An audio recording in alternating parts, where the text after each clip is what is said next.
Welcome! Coral Reef Aquarium School Basic. Today is our 19th episode and we will be talking about the bird's nest coral. Starting with introduction, this episode will cover experience from keeping the Sarrhetopora hystrix, Sarrhetopora caliandrum and Sarrhetopora guttatatus. These are commonly known as bird's nest corals. Sometimes also the Stylopora pistillata, traded as milka, is also connected to the bird's nest. And for the sake of less episodes, I will also cover experience from keeping that coral in this episode. With that said, I find the keeping of milka together with the hystrix fairly similar. We talk about the common traded variants, and these corals are categorized as small polyp stony corals. So, bird's nest. This coral, for the care, it's a moderate coral among beginners, and then we're talking about beginners of keeping small polyp stony corals. I think what is important for these corals to thrive is that you have stable and good water conditions, and in particular stable alkalinity.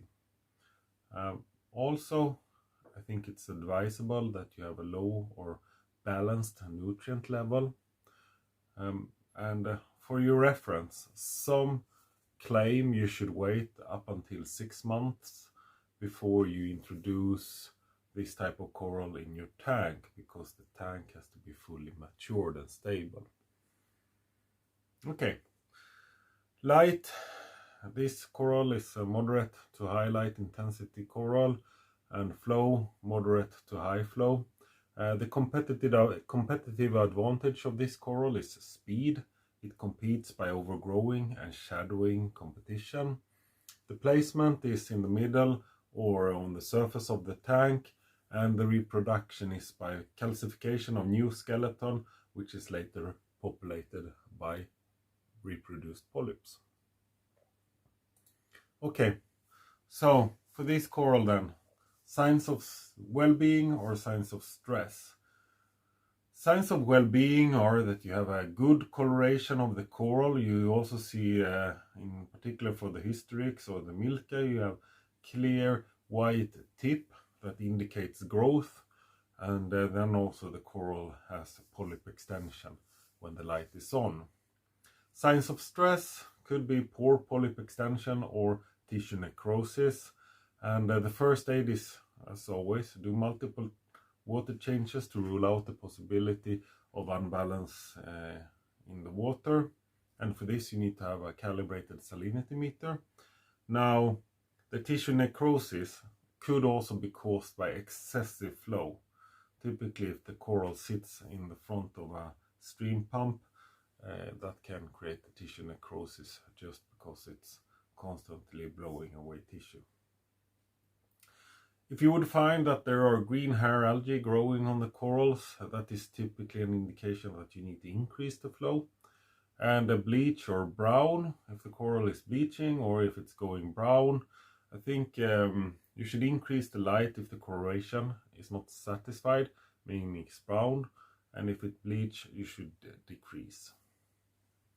Now, on the picture to the right, I give some examples of 2 colonies of hystrix and caliandrum thriving, and then in the bottom it's actually 2 colonies of hystrix and 1 of caliandrum, which is showing signs of severe bleach, and this was due to a light starvation. It was a week-long blackout, but all colonies did recover.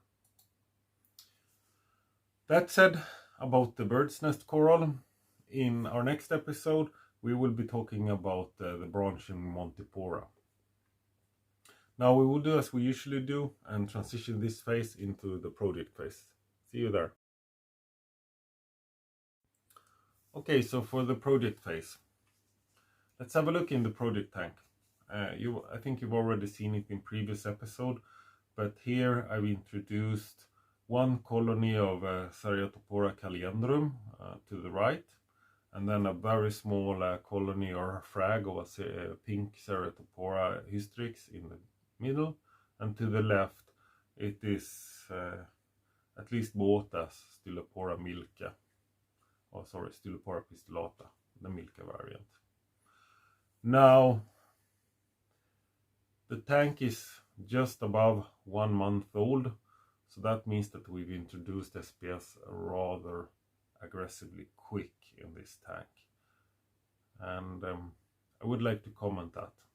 Now these corals are moderate corals for beginners, and now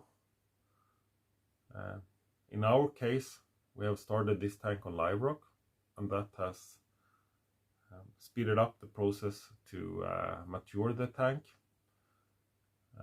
and some of the indications and considerations that I made before introducing the SPS is that I've seen the coralline algae grow in the tank.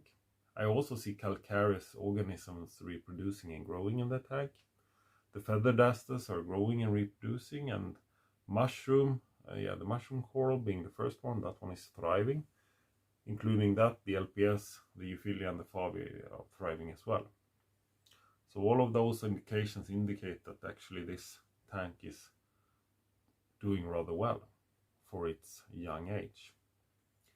Now on top of that, I have some indications that the nutrients level in the tank are balanced. One of the indications is that I look on the algae which is actually growing, and that is green algae grow on the glass, and some brown diatomic algae grow on the sand. Typically that indicates to me quite good balance between phosphorus and nitrates. Now I also have an indication that the nutrients levels are relatively low in this tank, because the green algae, they grow on the glass but very little, so actually concerningly little. I will try to increase the bioload in the tank, because I can wait 3 to 4 weeks before cleaning the glass in this tank, and I think typically I would prefer somewhere between 1 to 2 weeks to have enough food for the corals. So I will have a look on how I can increase the bioload in the tank as we move forward, but let's not stress it. Now on top of that, I think the tank balance, it's a balanced tank, and I do water changes of 33% each week, and based on experience this should balance calcium and alkalinity for now. Okay, one of the issues which I'm facing with this tank is that it's relatively shallow and compact, so this means that light intensity, PAR levels or pure levels, they're not varying too much over the tank. It's rather constant. So that means that I have to compromise. I have to balance between the corals I keep on the bottom with a little bit less light, and if they get too much light they can bleach, versus the corals I keep on the rock, which are typically more light depending. This is not an optimum case, and I think for this tank right now where we are, for the SPS, the light intensity is not at the required level. They are looking a little bit gray and dull, so I will have to work with that moving forward. So the way I'm going to do that is slowly I'm going to boost the light intensity, and I hope that the inhabitants on the bottom, they don't throw in the towel or they start bleaching, and in parallel with that I hope that the SPS on the top will start color out as they should. Let's see.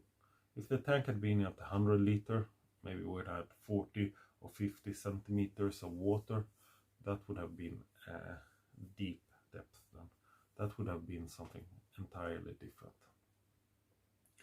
But I can also say that now that I've started boosting the light, I'm actually seeing growth on these corals. So you see on the hystrix, there is some white tips on the hystrix popping out, so it's actually reproducing, so that's a good sign.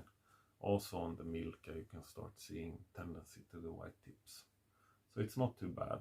But let's try to increase the light a little bit further and hope that the corals color out. And actually I can also comment on that one. You see on the bottom, you've seen that there are two small fragmentations of Calliandrum and hystrix.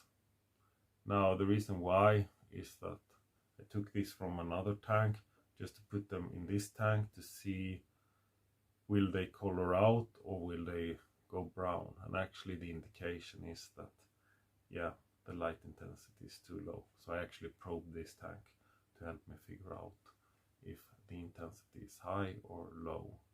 But they are looking similar to the corals I already keep in this tank. So it is telling me that it is too low intensity. I'm pretty sure about it. With that said, I thank you for your attention, wish you a pleasant evening, and stay tuned to the next episode. See you there, bye bye.